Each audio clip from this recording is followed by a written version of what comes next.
చంపారణ్లో రైతులతో ఒక గొప్ప ఉద్యమం చేసి నీలిమందు తయారీ విషయంలో, నీలిమందు తయారీ రైతుల యొక్క సమస్యల పరిష్కారం విషయంలో గాంధీ విజయవంతమైన తర్వాత ఆయన తిరిగి గుజరాత్లో అప్పటికే మొదలవుతున్నటువంటి ఖేదా రైతుల ఉద్యమాన్ని కూడా నిర్వహణ చేయడం మొదలుపెట్టాడు.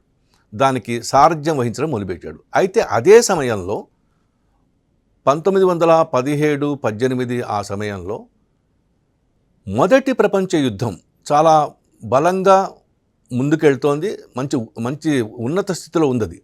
ఇప్పుడు ఈ విషయంలో మాకు రిక్రూట్మెంట్ కోసం మనుషులు కావాలి అనేటువంటి మాట బ్రిటిష్ ప్రభుత్వం అడిగింది.